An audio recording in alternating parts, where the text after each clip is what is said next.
Yeah, we've lost connection and nobody's paying attention evidently. Scott, can you hear anybody talking to you that's on Zoom?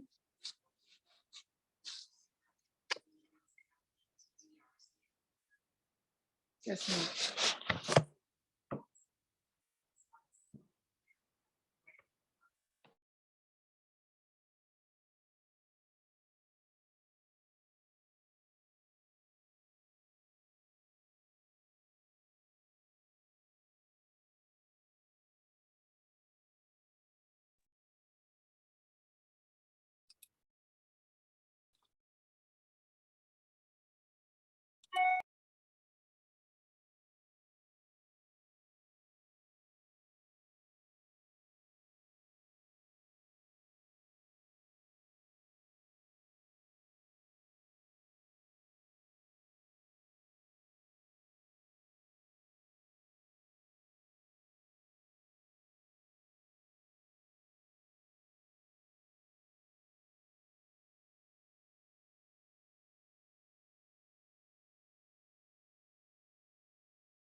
Couple other buildings maybe coming for sale in town.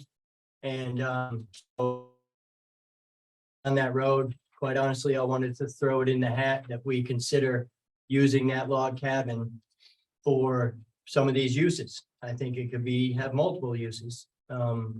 So I figured I would bring it to the community and see what we think, have a discussion on it. Did the windows get replaced? So the front windows initially were supposed to have been installed. They never did get installed. I know when Mike was the administrator, him and I both tried to reach out to the gentleman who had did the repair, and I don't think either one of us got any response.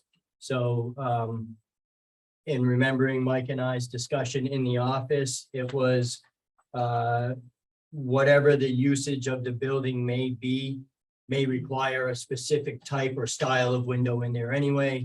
So it's just as well to maybe leave it plywooded up. It's weather tight. It was done, correctly from what we can see, and it's not like it's leaking. I haven't been in the building to look, but it doesn't look as though, I'm over there a couple times a week, kind of wandering around there in the freight shed. There is part of the building on back where the loading dock, there was an addition on the building at one time for a loading dock. That's starting to show some disrepair. So Did everything get cleaned out of it? I don't think he got everything out of there. No, I don't believe so. So there's a fair amount of cleanup to do. I know that there's a mess left outside, and part of that mess is from the contractor who left the logs that he removed and the ends of his logs, and the windows that were taken out of those areas were left leaned against the building, and they have been broken. The vehicles that were supposed to be, that we wanted removed from the back lot, a couple of them were removed and the other ones still sit there. And the Conex box that is in the parking lot is still sitting there. And we've tried to figure out who's got access to the lock a couple times, but haven't put any real effort into it. From what I've seen, and myself included, just trying to ask, try to figure it out. We don't know. So I suggested a couple of times that we get some bolt cutters and go over and cut the lock, see what's in the thing and what we're dealing with when we have that hauled away. Storage function? Yeah. I do think that it's time to consider doing something with the building, or it's all of that time and effort and money spent is going to be for naught pretty soon, in my opinion. So, Well, quite frankly, I wouldn't even know where to begin as far as how we would get a contractor that would come in and give us a quote as to like all the wiring, electronics, everything that would have to be put in there, because I can't imagine there's much in there.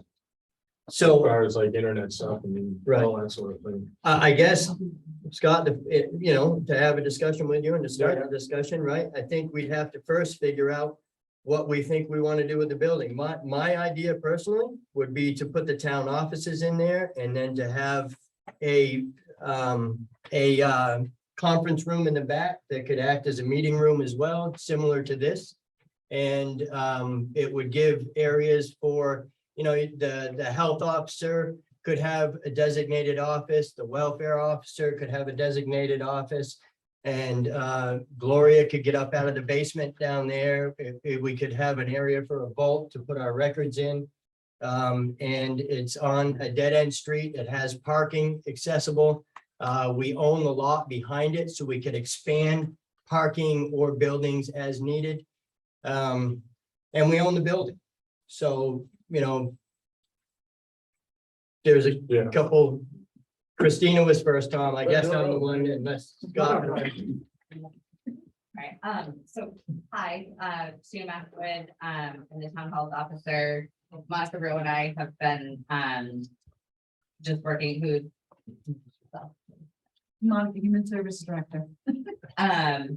we've been, working together on a few things in town and have noted, kind of from the security side and just from, we have a lot of records and things and our town offices are too small and there's not enough working spaces. We came up with, I'm sorry, we don't have copies for everyone of this, but this has all come together quickly and we saw this was on the meeting tonight, but you know, we have essentially 5 full-time positions that use our current town offices with really only 3 offices in that spot. Monica's office is in a hallway. We have a concrete base in that building. It's all concrete, so there really isn't any ability to adjust wiring for current technological needs. The town clerk and assessing clerk really should be more separate than they are. There's a whole list of things that we came up with in fairly briefly, as far as people who part-time positions like ours, as well as other part-time positions who need to use some kind of desk space, the select board who needs to come in and use desk space, as well as committees and things. That creates at least 15 other people who need to be using, and combined people who need to be using the town office space, which really can't occur in the current space. We're in agreement that there should really be some exploration of using the log cabin building as town office. Some of the reasons that we put on our list: improved parking, improved accessibility. We can build in proper record storage where we have a locked room with file cabinets, watertight storage. Put in a vault that's of the size that we need. I imagine the cost of retrofitting the current town office makes it a non-starter to be what the town, what our growing town really needs. And we can future-proof by designing a new space. It's in the heart of our community. It's connected to the rail trail. It's, you have Depot Park there.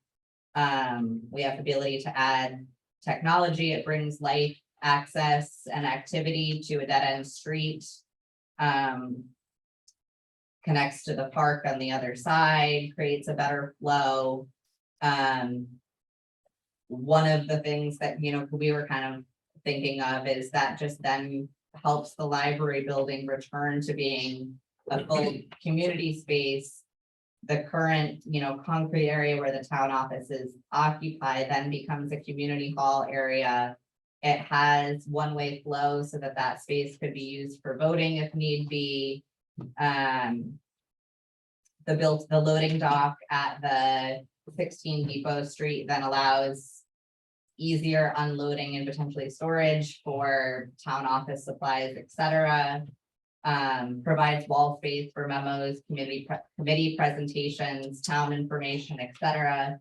And there's those additional lots which the town can continue to explore use of, but maybe that's community garden plots that people can rent. Maybe there's a lot of opportunity and potential with that property, and sounds like there's some of the same thoughts as we've had as you've been exploring them. So I have Put that had out those there. thoughts. Yes, Thank thank you. you. Thank you, Thomas. Thomas. I mean, all of these sound like good ideas. The concern I have is that we're sort of we're focused on one building in one area.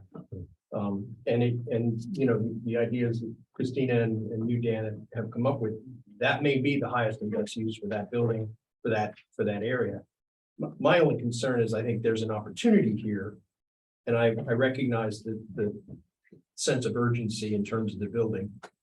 I don't think it would take very long, but I do think it might be helpful at this point to take a step back and say, more broadly, not just that building, but sort of reviewing all of the town's assets, having a conversation with folks who are downtown, with the Canaan Village, Friends of Canaan Village, with, other business owners. I know there are other properties that are up for sale. There's a little bit of uncertainty about what's going to happen downtown. I mean, this might be an opportunity.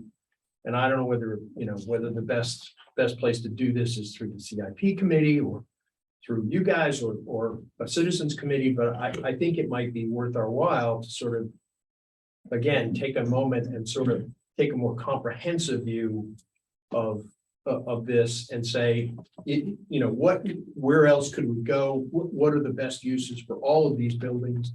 How does this all fit into a future plan for the town? So I agree. And Mike was next, and then Phil. and then Phil. So just a comment that the CIP committee is going to start work in April, I think, this coming year. And the government buildings is on that, and there is a plan to do something. But obviously, in all of that planning, it's dollars. It's one of the biggest issues. And I would also ask you to look at the values of the various properties. You talked about highest and best use, so we ought to take a look at the various values of the properties. And other than that, obviously, I believe that we need a new town office. I also, we've had issues we had to deal with, like in the highway garage and other buildings that are in play. So I agree with the concept. Phil? I would echo some of the same thing, that we need to step back and really pay attention, but don't we have a master plan? It should be part of. We do. I don't think the log cabinet store was part of that, which is, Right, but it's you know, still falling into it. So don't just, because there's a nice bright shiny new object, you don't just throw your plan out. Right. So I think it's important that we really look at every. Comment for me and then a comment from online. Is there still flooding down there? Question. I don't know. Not recently. I don't know if it's in the- What I understand, It's speaking never- of Mike, The building is never flooded. Right. It floods around the back side of the building, which drops off about Yeah. 3 feet. Okay. But it's the building itself has flood. one of the things, Not this. right, one of the things that Mike and I actually did do a successful, from what I feel, amount of research on was, we looked pretty extensively at one time into options for putting some housing when we were having a crisis with people staying at hotels and we were just really killing ourselves on the welfare budget. We really looked at different housing options, small houses. We looked at floodplains versus floodways and we did that same thing with the community center. Him and I have spent hours at his computer looking at all of that stuff. From what I've seen, it's in a flood way, not a flood plain. Is that correct, Mike? Yes. Yes, yeah. So which means that it doesn't actually flood. And beyond, well, yeah, it's. Even though it's in a flood plain, it still doesn't flood. So we've taken videos of it Yeah. and pictures of the last 5 floods to show where the water goes. Yeah. It crosses from the old hardware store around the south corner of the building and takes off towards Dale Barney's house. The online comment is from Jason Hurley. Just a personal preference. I would like to see a small restaurant along the line as like that last year in Plymouth. Sell it for a reasonable price and get somewhere people could get dinner in town other than the pizza place.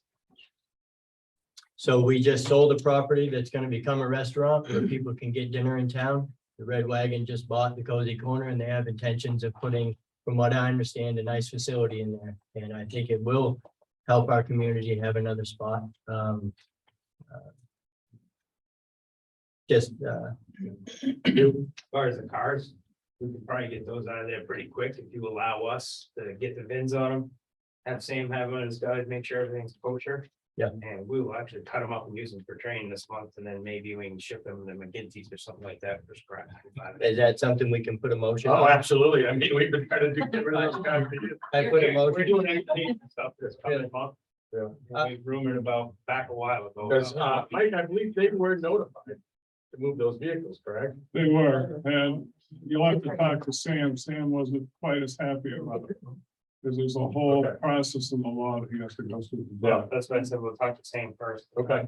Can you But do that before I and then let start us know? doing that with Sam, Good. We'll get Yeah, the, you should talk to Sam. we'll get the appropriate paperwork and then. Ned, I agree. Ned can, and maybe you could kind of correspond with you as well. Yes. Since he's speaking, I think at this point on behalf of the fire department, so, We'll get them out of there before they are frozen. or yeah, get another please. And it, season. and if, honestly, if we can put them to use for training, I think it's a good I idea. also think we need to get somebody to take a look at the roof and see how much time we have to make a decision on getting it repaired, because even if we're gonna sell it, I mean, I think we need to have somebody to take a look at it. and give us. Looking at the backside of that roof, you really don't have much time. I agree, I mean, I've seen it, but I'm not a roofing expert either, so I haven't been in the building and since it was a store, so. Yeah. Oh, the trees that were laid up. On the Connex box, Sharon's, I think Sharon's on the white sheet, you've got the cell phone number for Danny Ware. That's his box.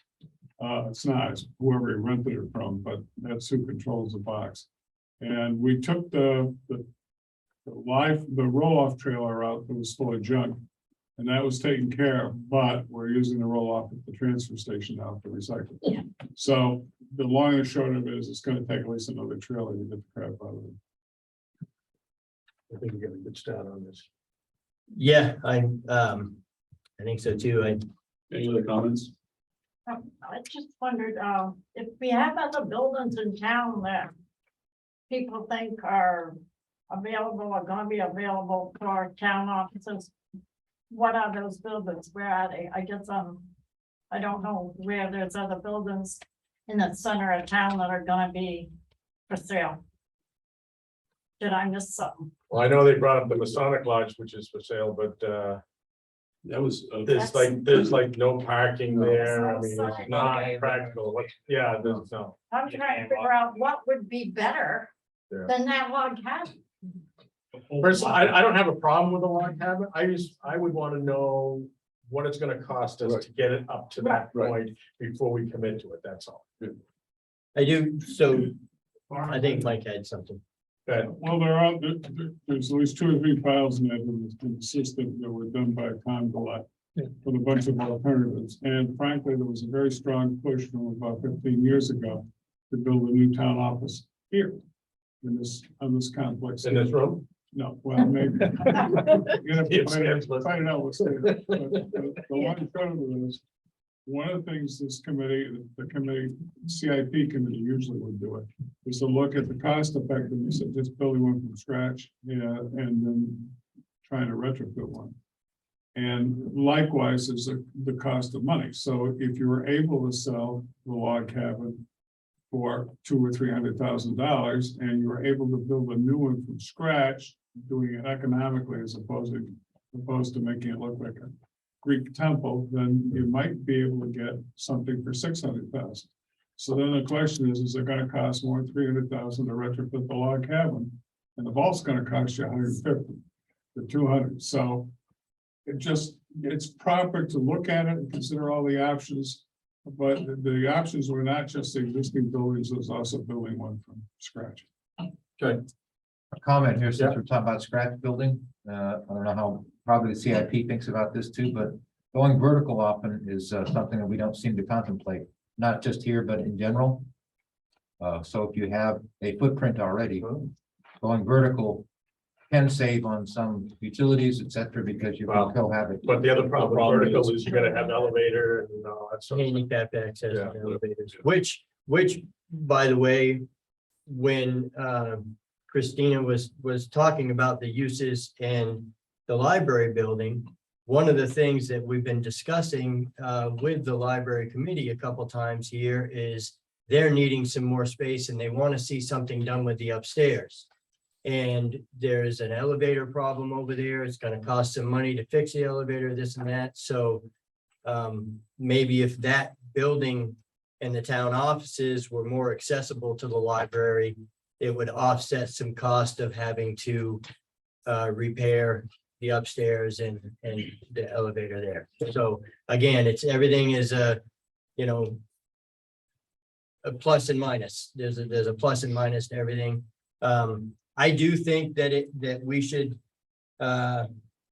should talk about getting a contractor over there to look at the roof. I can throw out a few names just of local contractors right here in Canaan that I think would go over and just give us an estimate on how long they think the roof has left before it starts leaking and what it would cost to put a new roof on. But I think in order to do that, we need to decide, are they giving us an estimate on replacing the shingles? Are we putting a metal roof on? Do you want to just keep it basis of asking a contractor, how much life do you think's left in this roof and what would it be to put the roof back to what it was? Personally, I would like a price for shingles and metal. Just so we have an idea to compare. I would too, but being a contractor, knowing that this isn't anything that you're actually doing right now, to get me to give you 5 different estimates. Yeah, no, Like, you know, so they'll go over and I think they would give us a pre-estimate. I can think DMS contractors may be interested, ADW builders may be interested. I would reach out to those guys, or we could have Ned reach out to them. And I personally feel the same way. I'd like to see the difference between that, but I don't know if they would be up for taking the time to do it for nothing. To be honest with you. So is that something? yeah, I think we Mike? You got one other potential buyer, just to throw out another caveat, and they wanted to take the roof off and go to the second floor. So there are a bunch of people that have been talking about buying that building. So I don't care how you factor it in, but you ought to factor it well, in. if you know who those people are, they ought to be contacting the board. Anson Smith is the Okay. one that wanted to put a second floor. So then, We need to know that. that brings me to the fact that why hasn't it been listed for sale yet? Because it hasn't been surveyed yet. Call Sanborn, ask him why. I can do that. It was supposed to be done before I left. Sanborn. Yep, I have his number if you need it, Scott Sanborn. It's in your conference. I'll just say, I think this conversation just sort of emphasized my point. Right, there needs to be a look. I will say that I agree. I think we need to review all our options, but you know, I do lean towards the fact that that looks like it would be a good area with ample parking. And we can start. And it may well be the best option, but I think we don't truly understand all of our options yet. So how do you, and I mean this, where would you suggest we start? To what other options? I mean, we have to have a base point of where we start exploring. Well, I think, you know, the first objective is, what do we want to do? Is it just a community center? Is it just town offices? Is it a combination? Are there other needs in town? Is it, you know, I mean, you got to figure out what's your objective. What are you trying to accomplish? That's number one.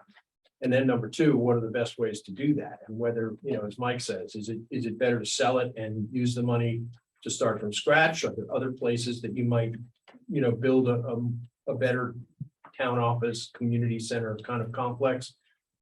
I don't know. I don't know the answers to that. And if CIP is, I mean, I think April probably is later than you want to go, but if CIP is already considering it, you know, if they could change that schedule, that may not be possible, but I think. Pulling out the master plan, to Tom's point, or.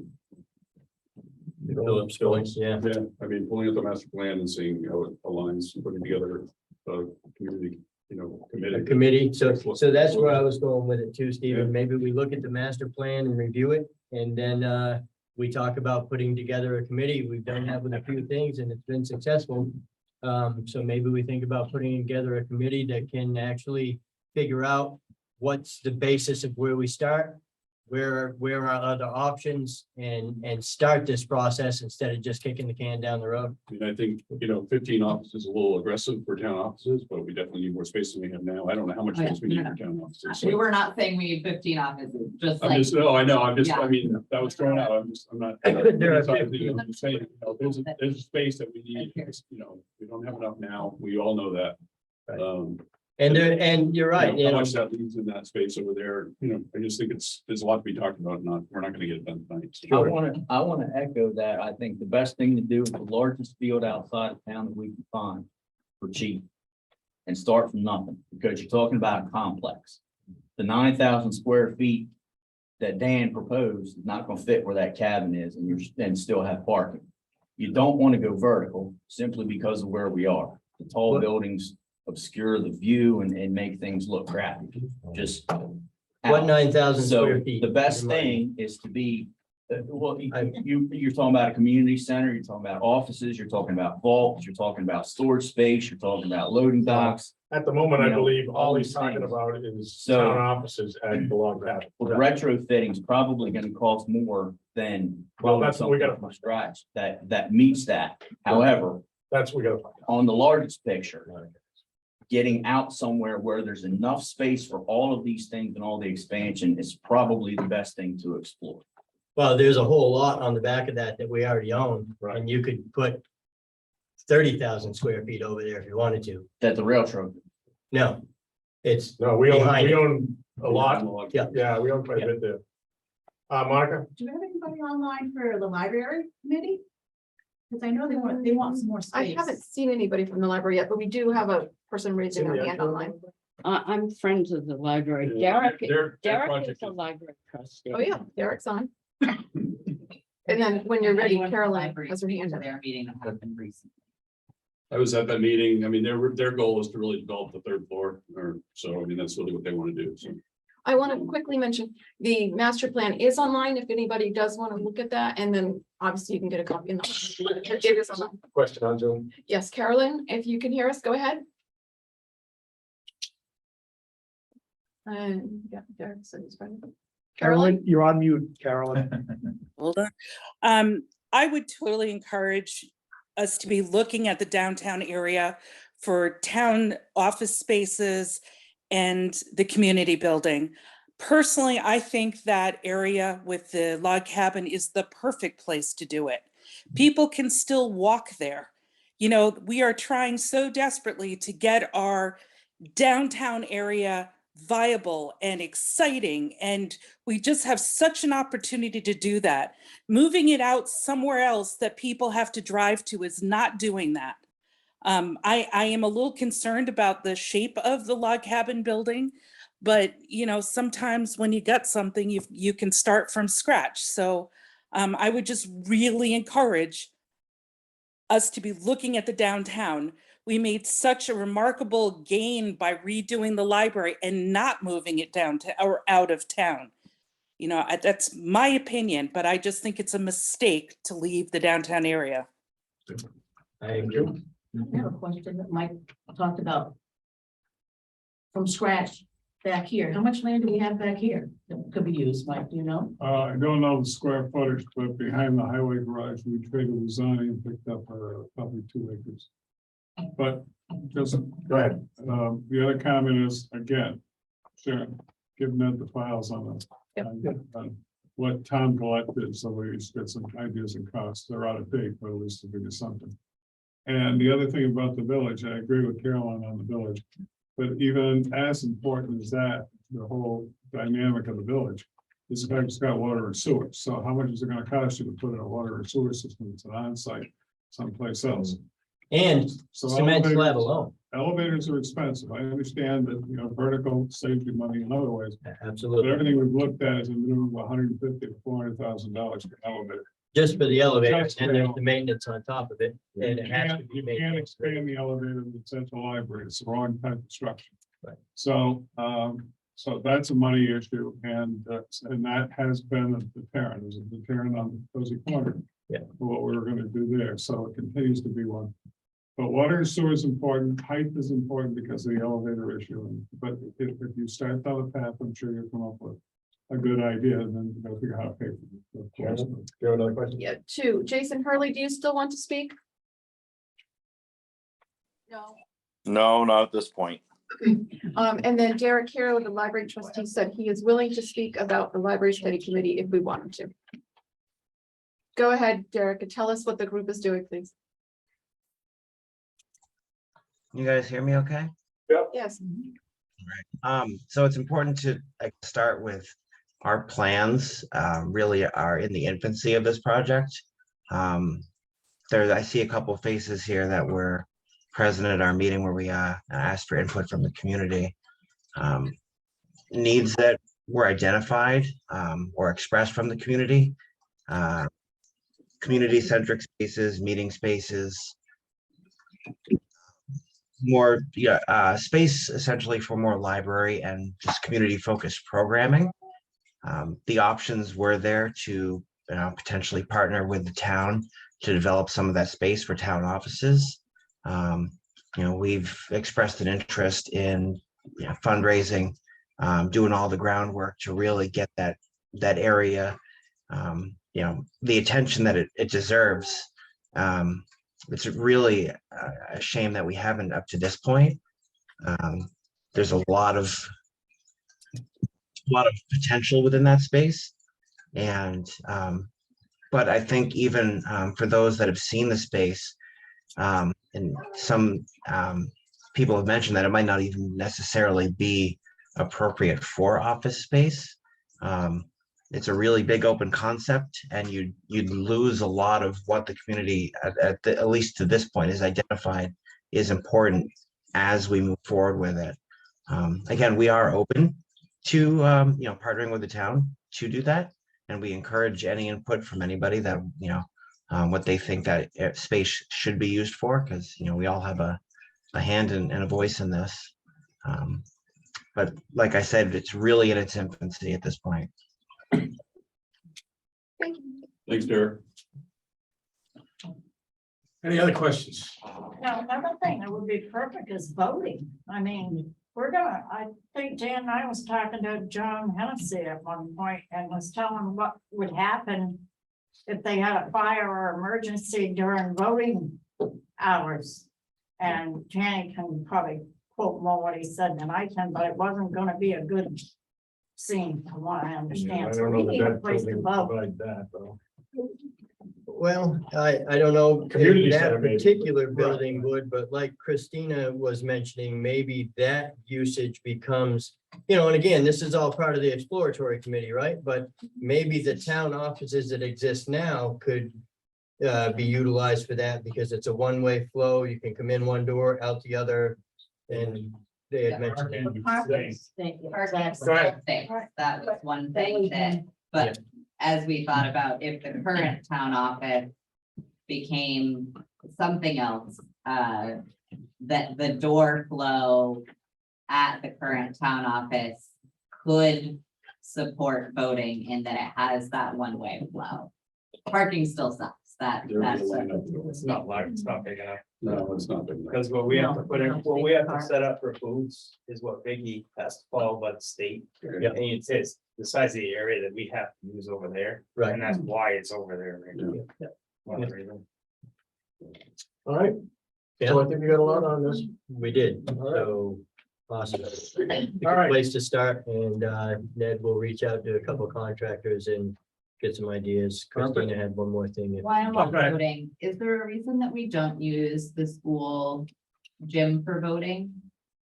I meant in communities I've lived in before, the school is typically where voting is hosted. Well, we do the deliberative session is at the elementary school. And we have to pay to use that.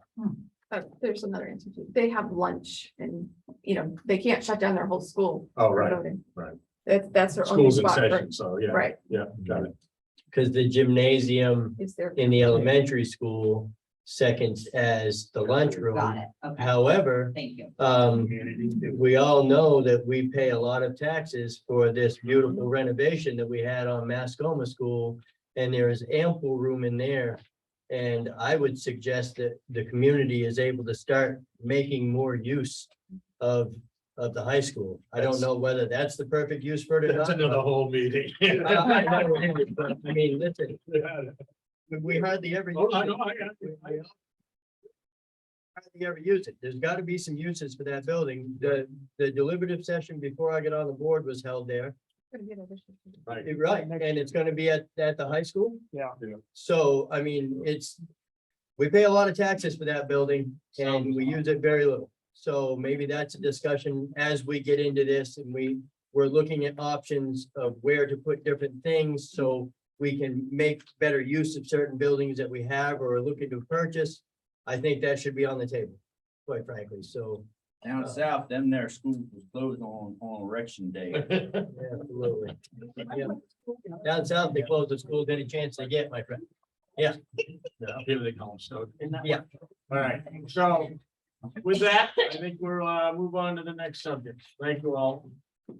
We got a request from Dan. He would like to get off of the budget committee and go to the planning board, and Steve has agreed to replace him on the budget committee.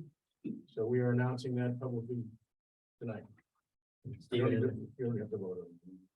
What is the time of your meeting tomorrow night? 7 p.m. Okay, And does anyone know when the next planning board meeting is scheduled? Yeah, we just met last Thursday, so it's the second and fourth Thursday of the month, although in November and December, we don't meet the second, the fourth Thursday, so there's no meeting. I think I want to react on this. That's enough. The next meeting, the only meeting in November is November 10th. Okay, and who do I talk to John Berger. get emails, basically? John Berger. Okay, so I'll do the chair. I'll send you one. Just let me know. All right, I and think- you I forward think my he's- email address, please. I think he's on. Hey, John. Hi, John. Hello. John, I do I always need to- look up do I need there. to say- Hi there, I'm here. Are you all set on that change? Welcome, yeah, sure. John, join you us, have my Dan. Email already, correct? Yep, I do. Okay, thank you. Please include me. and while we're on the topic of assignments, so Tuesday's election day, so I'll do the first shift, you're gonna do the second shift? Yep. Third shift. Can I Okay. just add one thing, Steve? We no longer have the option to attend budget committee by Zoom. Yeah. It's in person only. We're gonna. be No, back to this that. Thursday will be by Zoom. Yeah. Say, this Thursday will be by Zoom. There's been a request. Okay. I requested.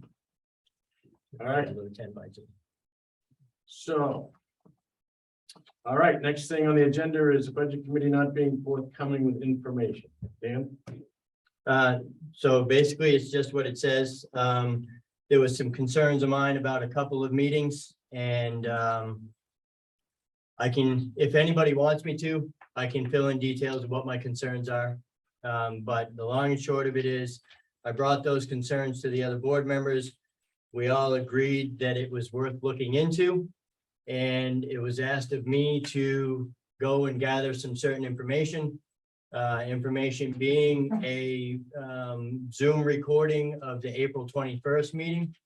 When I requested that, I was told that there was no Zoom recording for the April 21st meeting.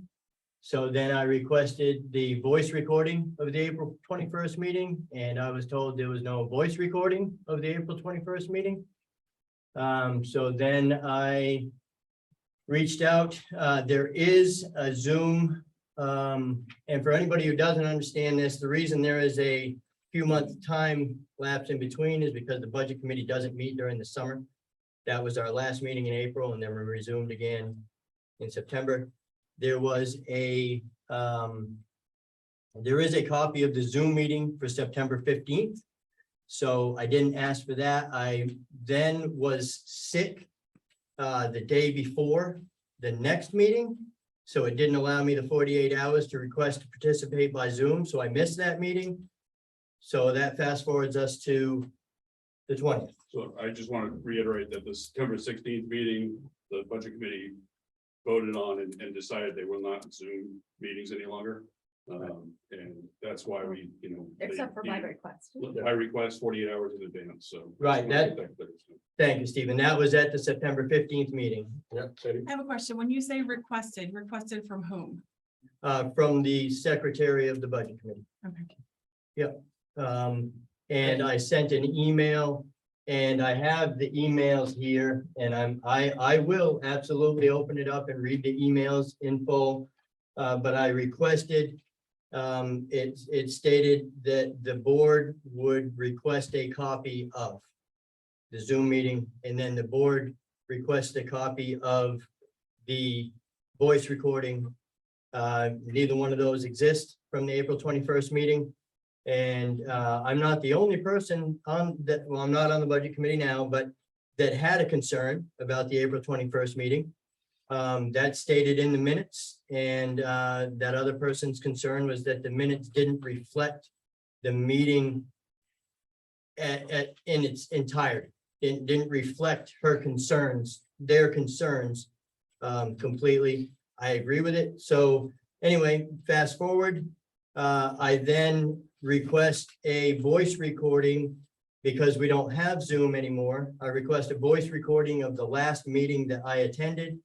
And at that point, started getting some pushback, and wasn't and still have not been able to attend or to obtain the voice recording. And the last correspondence that I got from the secretary of the budget committee was that if I wanted the voice recording, that the secretary suggests that I seek legal counsel. And I believe that I speak on the behalf of the board, that we feel that not only is that a request that we did make on behalf of the board, but it's public information. And the person, the secretary had specifically stated that I need to review my RSA laws a little bit better. I was called a hypocrite, this, that, and the other thing. So I did. I went and reviewed my RSAs, and what's concerning is that if I do not, if we as a board do not get those requests under RSA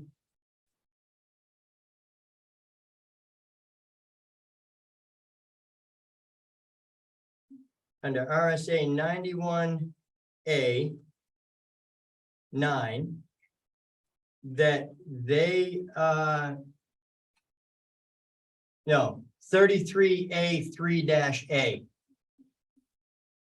after minutes are approved, which will be at tomorrow night's meeting, then any audio, video, or tape can then be disposed of. So it also says under once you put that request into them, Dan, that they can't do it, correct? They have to. correct, provide exactly. Yep, and now if they're denied for certain reasons, then those actually have to be held for up to 90 days or while it's in litigation. It also states under RSA 91, which is the right to know law, that those are public record and anyone in our community can request them, not only the select board, and they're supposed to be provided within 5 days of the request, or it's a misdemeanor offense. Not looking for any misdemeanor offense. I'm just saying that is what it states in the RSA. I also found RSA 4196, and it states that the Board of Selectmen under RSA 4196 has responsibility to maintain internal control procedures and ensure safeguard of town assets and properties, to include any video, voice, or written recordings taken by town-owned property. So it is absolutely a right of the select board to request those. I don't know why we've been denied that information. I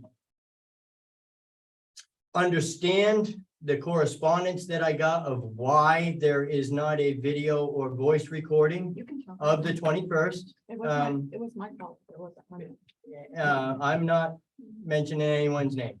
So, but at the end of the day, that was a decision from the board. I was asked to go collect this information, and flat out was responded to of what board are you talking about, and what board, and all of the above. And so just continue to try to ask for the information and still haven't received it. I just want to, I guess I didn't understand you, Dan. So you said that any video and audio could be deleted after minutes were approved. Yes, So that was the case. And then you said the select board is responsible for safeguarding those. So then if they're not there, then I would think that would be the select board that didn't safeguard them. But then if the minutes have already been approved, it's some sort of a moot point because the RSA says that they can be deleted. They haven't been approved yet. So the minutes that I'm, For the October meeting. the last meeting, which they will be approved at tomorrow night's budget And committee. were they recorded? Because sometimes if Roger's there, they don't take an audio recording because he does the minutes. So if, was there one? I was not in that meeting. So on 10/21, I emailed and asked for Zoom. It was replied there was no video. And I've got all of the emails. I'm happy to share them with you, Sadie. No, I didn't, it seemed like what you were saying sort of contradicted into what the RSA's said. So that RSA is just something that I found that does say, so I guess my point of reading that is we absolutely are able to request those things. That's what I meant by that. But it seems like not a fault of the budget committee that they're not available. I think you should absolutely be able to request them and they should be available. But if those minutes had been It was approved, immediately pushed back that they were not available, that if we wanted them, we needed to see legal counsel to go get. And they haven't been approved yet because tomorrow, the meeting that I'm looking for is the last one I attended. And we haven't met, the budget committee hasn't met again yet to approve the minutes. so when audio and video are captured, who is responsible for safeguarding those immediately so that they can be available by request? Because as long as I've been on the budget committee, which I've never been the secretary, but we would pick that up at the town office and then return it immediately. So it wasn't a responsibility of the budget committee to safeguard that, to be able to make sure that it was available. So does that mean that I can just, as a select board representative, go and find those minutes myself without a I request? don't know. That's what I'm asking. I don't either, Sadie, right? There's an online. Right, Mike. Up until COVID, I did this. I did the tape, gave it to Ellie. Ellie took it, had it written up, and that's how it worked. And then on the computer, there is a file with all the recordings up until COVID hit. We saw those, didn't Okay, so it's in there. So after when COVID hit, we went to all different process. The one that was not fraught with all sorts of problems, but the long and short of it is we switched it over to Roger and Zoom. Okay, and since then, the town has had nothing to do with the minutes and the. Is Ellie here? No, she's not. She's not online. And frankly, Ellie is pretty possessive about the secretarial duties, as you know, for the budget committee. So all I want to make sure it's clear is that, as far as I know, the full board hasn't even discussed any of these requests that I've ever heard. So if there's pushback, it's coming from one person out of a 10-member budget. Well, that's why he's bringing it Yeah, up. understood. No, absolutely. That's why he's bringing it up. Yeah, But there is a recorder. The recorder, you can still use it. It's just that it got lost in the shuffle through COVID. so. Carolyn, go ahead. Carolyn Freezer. Can the board just make a motion that all of these meetings have to be Zoomed? No, my understanding is the select board and the budget committee are separate entities and they cannot, we don't control the budget committee, Carolyn. So, But That's why we I wonder if requested the information. And as we saw tonight, it's much better to have a physical recording that cannot be interrupted by the internet. So the Zoom is helpful to get more people included, but if we're talking about knowing what happened in a meeting, I think that recorder is a much better thing. I agree. And we've known the internet's been bad, and I said to Ned, I'm worried. He said, I got the recorder. We did that tonight, and I'm so thankful because, you know, it's been going around, so I do. Because I know the 9 years I was on the budget committee, we always had that report. Right, so that's it. One of the interesting points to me is, you know, these people have been on the budget committee a long time, and the last meeting that was Zoom of 9:15, not that I've watched it a million times, but somewhere between minute 19 and 22. You might want to go in and look at, and it is obvious that there are recorders in the room because the chairman, the acting chairman at the time, picks it up and states something along the lines of that we always have this as a backup, and it's always worked just fine, and he's addressing the person that takes the minutes. That person agrees, and he sets it back down. The secretary of the budget committee is standing directly behind him when he does this. And then one of the emails that I got, the secretary responds to me that she's not even sure if there's been any recordings all year. Was the recorder on?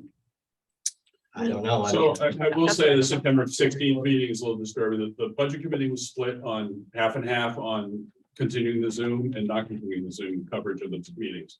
The chairman was the deciding vote of that. Chairman of the budget committee was the deciding vote on that to not continue Zoom meetings. I just think we learned a lot during COVID, and it's our recommendation. We can't tell you what to do on the budget committee, but it's our recommendation. We have the technology that all the meetings that are important. You don't know a meeting's important until after it happens, and then it's too late. So it's important to have it taped or recorded. Karen? Wasn't the vote on whether to have Zoom or not was even? And since there wasn't a majority, then the rule is that it goes to. It isn't passed. So the motion was to have Zoom, and that's my understanding. So it's with 48-hour notice, not. Right, So- but it wasn't that the chair made the decision. It was that. It looked to me like it was split half and half, and the chair. Half and half, and So so then it was tied. I think it was tied, so it didn't pass. it didn't pass. Because we didn't have a majority that said yes. So, because I initially made the motion to continue it, and then the motion was amended to continue with 48-hour notice. And we had discussion, but yeah, I think you're right. I think it was 50-50. If you look at the video from 9:15, somewhere between 19 and 22 minutes in, that's about where that is happening. And it is stated that the chairman has the prerogative to do whatever he wants. And then it is also stated by another member of the committee that yes, that because it's a 5-5 tie, it basically brings us back to the week previous. However, the chairman of the board does have the deciding vote on it, and that's when the chairman did say, and it is available with 48-hour request. I'm not saying that. Yeah, but no. That's what the video says. So, and again, Are there, so there's 10 people on the committee, yes, Well, 9 voting. There's 9 and 1 select. board 9 voting, representative. and then the chairperson. No, Selectmen's rep.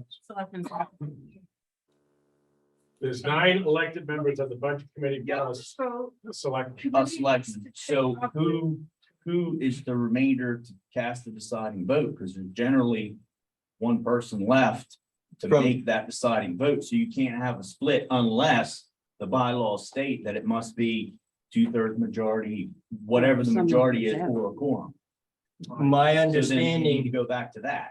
my understanding from that night, from two people that I believe the people do know the laws and the RSAs, both of these people, whether I agree with them or not, that's not even the point. And both of them stated, and I'm just going on what they're saying But and no, the we're RSAs. at the vote, Dan.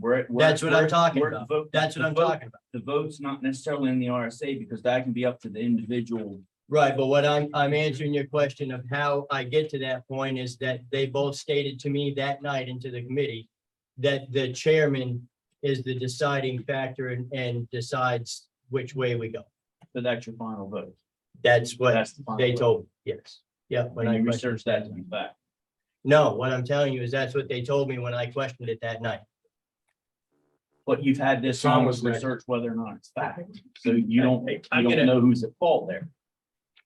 I'm not necessarily trying to get at who's at fault. I'm trying to get at the fact that the information that we requested as a board to be able to review that, so we didn't even need to get to this point, was withheld from us. So the That's point of the the matter basis is, of all. if the board of selectmen requests information from a committee in this town, we Understood. shouldn't have to go through all of it. Absolutely not. It should be submitted to the board of I'm not- selectmen as soon as possible, and that's the end of it. Well, I would add that neither the board of selectmen nor any taxpayer or citizen of this town should have to go through anything Correct. other than Yeah. make a request I would agree. and get the information. That is our And point. and there's state law that backs that up. My question is this, and Stephen, you may be able to answer this. I don't know about the rest of the board. What is the rationale of the budget committee to say, we're not going to do Zoom anymore? I don't know. I can't answer that, especially in a year where we've got some pretty big challenges coming into next year. We all know about. And I don't see, I mean, this is me personally speaking, but you know, we have the technology, we're using it effectively with most of the committee. Yep. I know everybody doesn't love it, but the fact of the matter is, it makes the town's business much more transparent for citizens. And that was stated the night of that meeting, that we've got so many, Sadie actually said, with all of the changes coming on the CIP committee, that we've been offering Zoom now to pull it back to transparency. And The make a lack of 48-hour transparency is request. gonna be And tough. why put the burden on, if I could just, if I may, one Yeah. last thing. It sounds to me like perhaps we need a few citizens to attend the next budget committee. Well, that's Thank part of the problem, nobody does. Karen, It's my recollection that there was some concern about having to pay Sharon to come in, and they wanted to say, those who. that was brought up. $50. It's I know. it's between $40 and $50 a meeting. I don't know. Well, I don't. A I mean, I know how I vote. $400 expense, in our opinion, the $400 expense Well, I compared to agree. the town budget is. I was on the side of it. Karen's on the side. So maybe, There are a few people here in the room that were in agreement with keeping Zoom. And I don't know who voted on which way. I know Sadie was probably, she spoke up. I don't know, because the select board can't, the budget committee is a separate entity. They get- Right. Correct. But maybe there could be a request that this issue be respectfully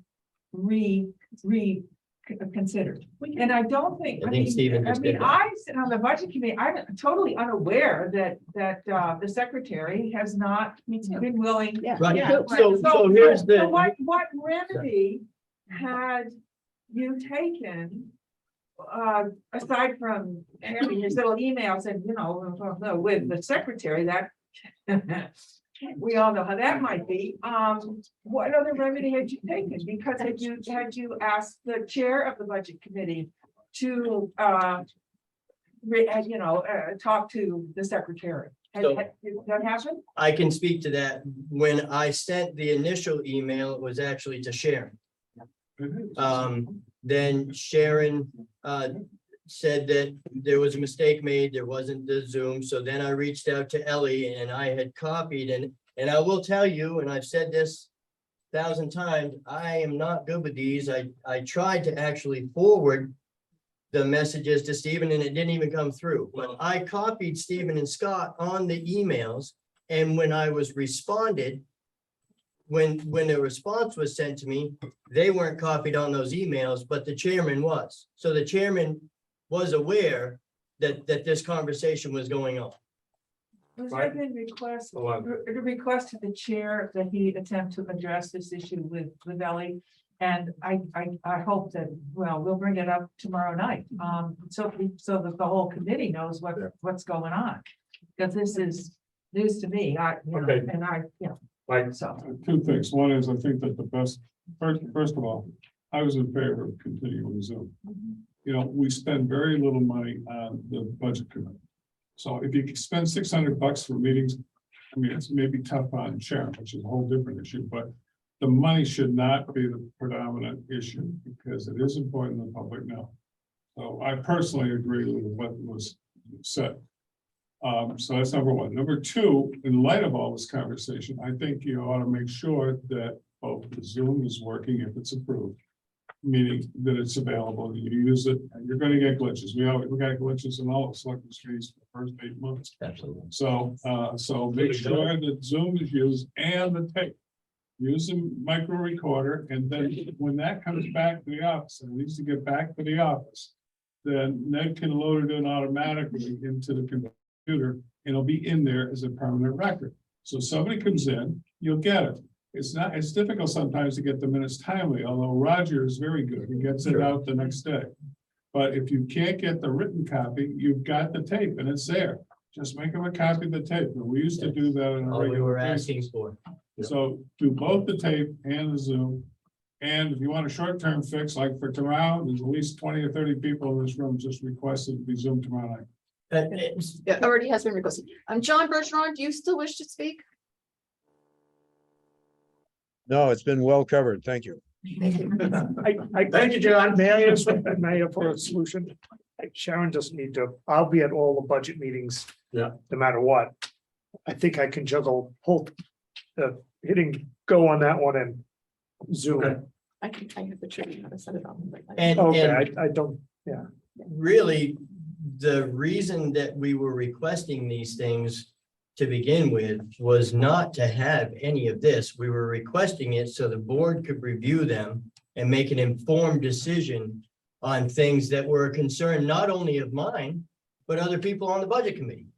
And it's in the minutes that that was a concern from the other person in the budget committee. So this is far more than any of us wanted, but we didn't get the information. So, and again, it's anybody that's in this room or in this town can ask for the information. We kind of, I think, all three of us are kind of, We were surprised at the. yeah, lost as to why. So, I'm surprised too. I'm on the committee. So don't go on the committee. right. No, and again, it's not a finger pointing session. It is an information session that we need to be aware of. And so with that said, I would again request that we get a copy of the voice recording for the last budget committee meeting. So make sure that's brought up tomorrow night. what is the date of that meeting, just so I The get? 20th. September 20th, okay. Yeah, and you're there too. Yes, I am. So between you and Steve, make sure. Oh, the that's- tape that's being requested? Yeah. That's the October 20th. Oc- October, what was it? 20. Yeah, October 20th. Yeah. Okay. Thank you. All right, any more discussion on that? All right. Go ahead. Other business. Yes, I wonder what happened to the agenda. I mean, I got the, So I got the agenda and it was the whole year's Yeah, agenda. that's gonna be correct going forward. I had the same problem with Patty and we already talked to Ned and Sharon was out of the office and so it's all taken care of going forward. So, Okay, that was confusing. Yep. Me with my glasses off, trying to read. Having on my phone. And that's the thing, we're all human. Make mistakes. I promised Barbara Sawicki that I would ask this question. I can't remember and I didn't pay enough attention.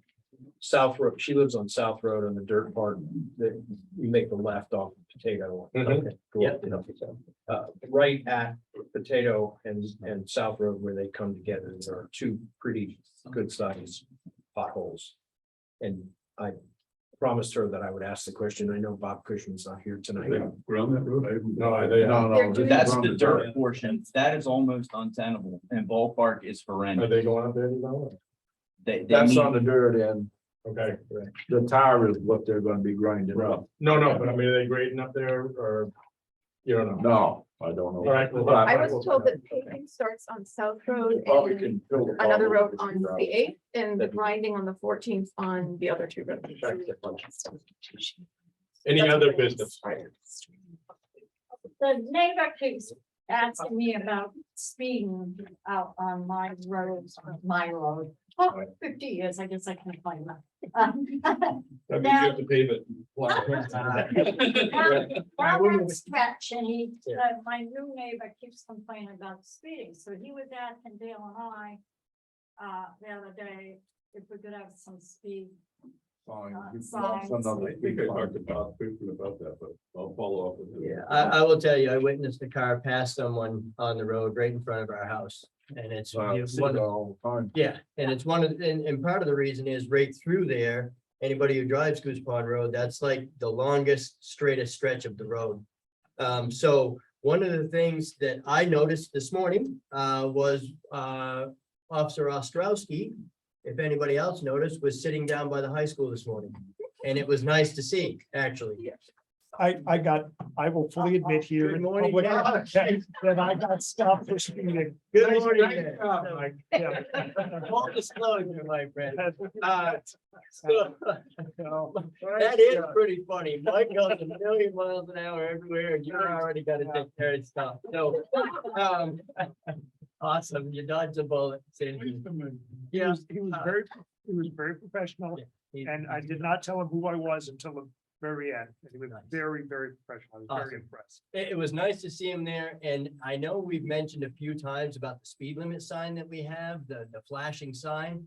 And I was in the Upper Valley, been working out towards West Lebanon, and yesterday I had to take a ride to Henniker to get some materials. And I will tell you, when I come down through Bradford, and that it isn't the same sort of sign, it's more of a permanent speed limit flashing sign like you may see in Hanover. I'm telling you, when I saw the sign, boom, the brakes went on. Lights, yeah. You know, it's like, oh my God. So, They're not inexpensive. I've looked at them. no, but what I'm saying is we have. We have one. I'm gonna tell you a a story sign about cut. that. Yeah, do you know what happened? Friday. You did. Went home Friday or Thursday, it was in the summertime, come back and some stuff got rewired out and shorted a bunch of stuff out, started grounding through the whole stuff. They say, let's go Brandon on this. Yeah. That was before guy work and guys workload is much more important. Right. He hasn't even gone over it. So is there, We're out there messing.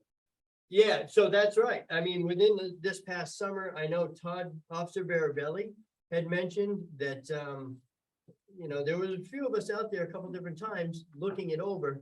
How do we get that thing up and running? I mean, because I think it's. Found a broken wire in it. Mm. How that connected in. Go to the back end, come back in Monday morning, some wires were changed around and the whole thing was. Gotcha. rounded out. So a few people had their fingers in the pot.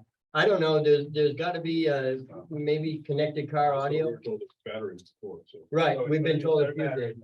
But I do know now that there have been several people in here with different roads. I mean, we just had a gentleman from Robert Road complaining about people coming over the hill just by the healthcare center. We've had. There have been police officers sitting on Robinson. Sure, which is nice, and we're trying, but keep in mind, we're still short-staffed with police officers. And we've got this sign that could possibly be fixed for 1 week's salary roughly of a police officer. Why don't we get it looked at and get it done, so we can start bringing it different areas in town? Is it something that we Why can don't make a we motion have, to get the thing fixed? We don't need to, we just have the mechanic look at it. Well, like You got a cruiser over there, he's trying to get. yeah, like you said, he is buried. Ambulance He's been over buried. there for a week. But here's one thing that we've all been talking about for months. We have to outsource some of this equipment. We're outsourcing some, you know, thousands and thousands of dollars of repairs to our 10-wheel. And I'm not in disagreement with it. But why can't we outsource the repair of this one little sign to get it fixed so we can start taking care of some of the concerns of the residents that live on some of these roads? Something we can do? Ned, can you look into it? Are you guys in? Like I said, I thought Sam and Ryan were doing that, so. And the speed bumps, I think we've talked about kind of tabling until the spring at this point, right? Well, the other ones are coming up soon. Yeah. No. I mean, on the other road. Good Lord, no.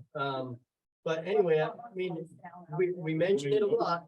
Let's get the wheels in motion. So, Okay. Thank you, Ned. Any other business? Just so you know, yesterday I got a phone call asking me to make sure I was at this meeting tonight. Because those damn selectmen are gonna fire the new town administrator and Sharon. Yeah. And it was news to me and it was news to him that I was still a selectman. So right. I don't know where this information's coming from, but you know, we're all available. If you have questions, ask. We're right here. So unless Ned pisses us off in non-public, he's not going anywhere. Well, I would say another speeding ticket. Yeah. Yeah, so we need a motion to go into non-public. I make a motion to go into non-public. Thank you all.